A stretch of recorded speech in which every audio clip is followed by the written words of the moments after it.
2022 आणि 23 मध्ये पोलीस भरती होती। अहमदनगर येथे भरती झालेल्या उमेदवाराला मेडिकल फिटनेससाठी जे हॉस्पिटल येथे पाठवत नसल्याने तसेच सरकारी कर्मचारी आणि डॉक्टर यांच्यावर कोणतीही कारवाई होत नसल्याने नातवाला न्याय मिळवून देण्यासाठी सुलोचना गणपत केदारे त्यांच्या नातवासह जिल्हा पोलीस अधीक्षक कार्यालयाच्या बाहेर आमरण उपोषणाला बसले आहेत। सुलोचना केदारे यांचा मोठा नातू गणेश केदारे यांनी पोलीस अधीक्षक अहमदनगर येथील आस्थापना विभागातील कर्मचारी आणि त्यांच्या सहकाऱ्यांबद्दल 2021 पासून आवाज उठवल्याचा राग मनात धरून जिल्हा रुग्णालयातील कर्मचारी यांच्याशी संगनमताने मेडिकल फिटनेससाठी जे हॉस्पिटल येथे पाठवण्यात आले।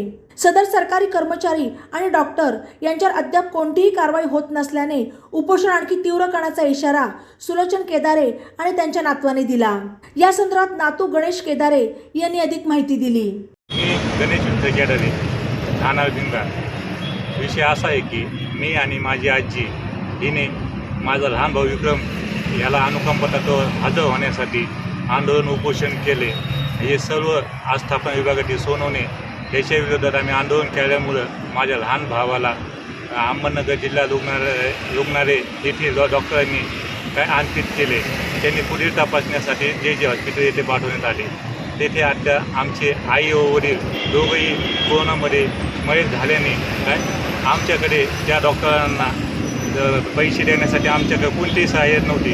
त्यांना पैसे न दिल्यामुळे माझ्या लहान भावाला त्यांनी आणखीत असे कळवले।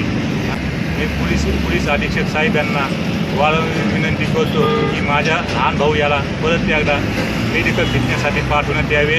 आज आमच्या घरात आई वडिलांना म्हणून 3 वर्ष झालेले आहे। आज आम्हाला खायला म्हणजे अख्खेचे उपासमारीची आमच्यावर वेळ आलेली आहे। आज माझ्या आजीचं बायपासचं ऑपरेशन झालेलं आहे। आजीचा दवाखाना चालू आहे। आम्ही साहेबांना खूप वेळा विनंती करतो पण पोलीस अधीक्षक साहेब यामध्ये आम्हाला कोणत्याही प्रकारची मदत करत नाही।